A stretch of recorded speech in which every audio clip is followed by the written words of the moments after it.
Hi, I'm Simon K. Jones, and this is the audio version of Tales from the Triverse, my ongoing weekly serial. This is Gods and Robots, Part 4. Brulia Palinor, 3208, Bright Sun. A functioning megaship on Palinor should not have been possible. Lola Stars was no scientist, was not trained in AI therapy, had no engineering background. Light bulbs often confused her, and she'd always been very glad that SDC detectives were not issued with sidearms, for fear that she'd have struggled to remember which end was which. Turned out, after many difficult years, she knew something of magic. And she'd been to Max Earth and counted Justin as a friend. She knew the rules, and the black oblong floating above the city was breaking all of them. The whole point was that magic only worked on Palinor, and advanced tech only worked in the Max Earth dimension. Some of it could keep going for a brief time on Mid-Earth, hence some of the host bodies that Justin utilised, but even those would run out of juice in a matter of hours rather than days.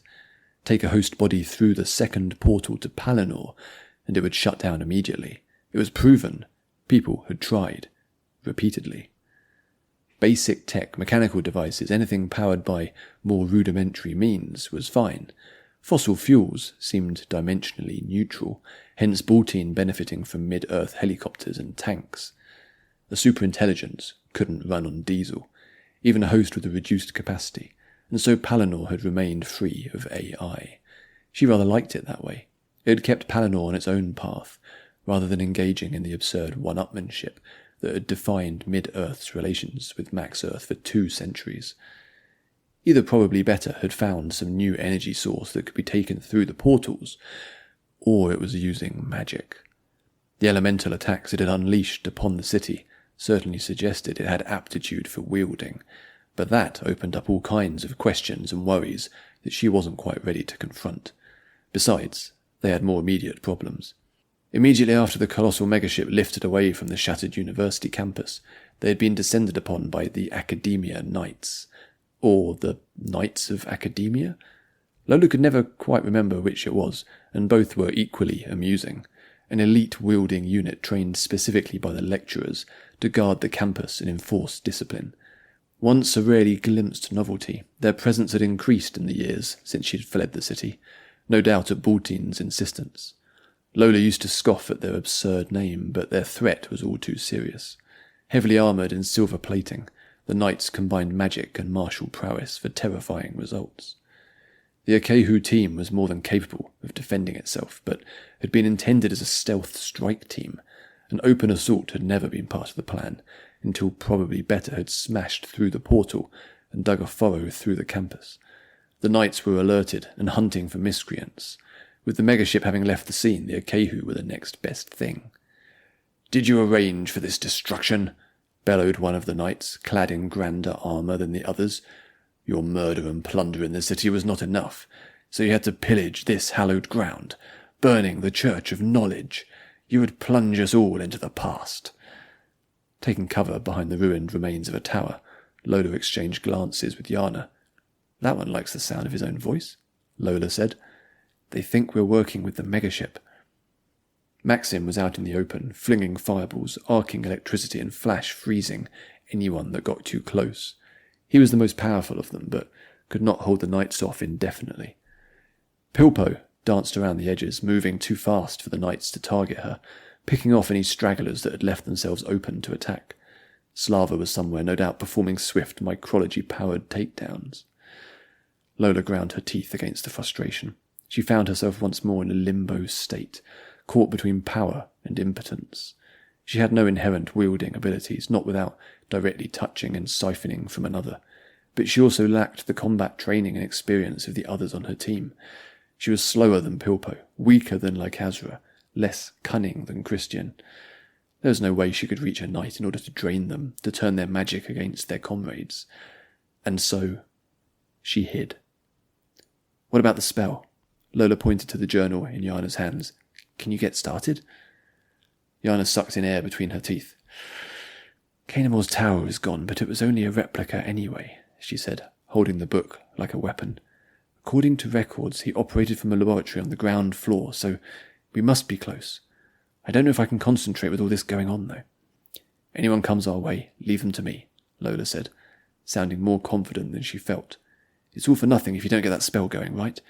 That's what we came here for. The ruined alcove in which they were concealed meant that anyone who might discover them would also be close enough for Lola to reach out and take away their magic. Hopefully. That would, in turn, give her the absorbed ability, but it wouldn't stop a knight from quite simply stabbing them both with a pointy blade. Putting a hand to her head, Yana groaned. Something's wrong, she said. There's a huge power draw happening. Because of the battle in the city? So many people fighting can't be normal, right? She shook her head. No, it's not that. This is a different level. Yana squinted up at the clear sky. Am I imagining it, or does it feel like an overcast day? There were clear shadows still from the sun, but the sunlit areas were not as bright as might be expected.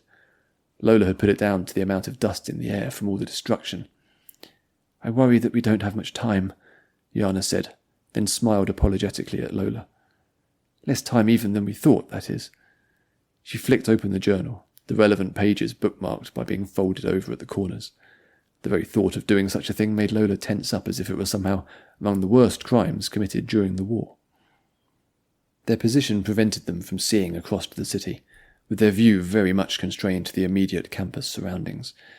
As such, it was a surprise when a flurry of missiles began impacting into the surviving university buildings and thumping down into the ruined courtyard. It took Lola a moment to realise that they were roughly people-shaped, but made of the same unnervingly light-absorbent material as the megaship. Having risked a glance around the side of a partly demolished wall, she crouched down next to Yana, who was kneeling on the floor with the journal. New problem, Lola said. I think we have robots. They shouldn't even be working here. There was a flash of realization and Yana nodded. Of course. The ship is drawing power from the sun, like a wielder, directly pulling its energies like I would to cast a spell, but it's pulling so much that the daylight has dimmed. That sounds bad. Lola was very much still a beginner when it came to the finer points of wielding, especially compared to a scholar of Yana's skill and experience. It is bad, she said. A consistent energy pool like that has the potential to damage the star. Theoretically, at least. Understandably, it's never been tested. Kanamor came close, used a dangerous amplification technique, but he had the sense to draw from more distant stars. Lola ran a series of possibilities through her mind, most of them drawn from science fiction and fantasy stories she'd read as a kid. What's the worst that could happen? The sun could go dark. Temporarily, one would hope. Even that would be massively disruptive. Even at night, we usually have reflected light from the moon. No light at all for a sustained period could cause all sorts of cascade problems. Temperatures would likely plummet. She took a deep breath. If the megaship goes too far, it could critically damage the star and prevent it from recovering. Total collapse. Max Earth scientists would understand the risks, so the AI should as well. I'm not sure it cares much about what happens here, Lola said. You concentrate on what you're doing. I'm sure everyone else is trying to figure out how to stop the ship.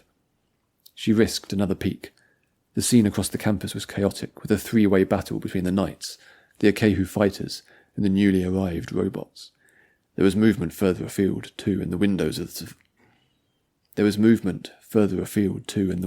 the surviving structures, and in the exposed halls and libraries.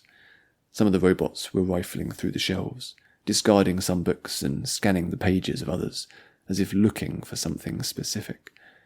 Distinct voices became apparent above the fighting, notable because they were all the same voice, each repeating the same question. Where is Kanamor's journal? It sounded like an echo, bouncing around the courtyard from ruined wall to shattered spire. The robots were hunting for the book. We have another problem, Lola whispered. You already said that. This is a different problem, she hissed. The robots are looking for the journal, which means they're looking for us. Why would it want the journal? To stop us from completing the spell? It did try to stop us from escaping from the museum. That didn't seem quite right. The robots are searching the buildings too. I can see them going through the books. Yana's eyes went wide. It's learning. It's reading everything it can so that it knows more about magic. She looked down at the journal in her hands. If it gets its hands on this, if it reads it, it will know how to replicate Kanamor's spell. It could stop me, or worse, disrupt the portals or destabilize them. What would that mean? The portals were already tears in space-time. They shouldn't exist. That's why I have to be careful with what I do next. An AI messing about by accident or on purpose could cause incalculable harm. It could tear everything apart. Not for the first time, Lola wished she was sat quietly behind her desk in the SDC office, talking through a case with Clark, and looking forward to popping down the pub before heading home. She'd taken it all for granted for so long, and hadn't even noticed it slipping away until it was gone. Ever getting back to that life seemed an impossibility, for her or anyone else. Thanks for listening. You can leave comments, subscribe, find lots more Triverse stuff over on the newsletter at simonkjones.substack.com.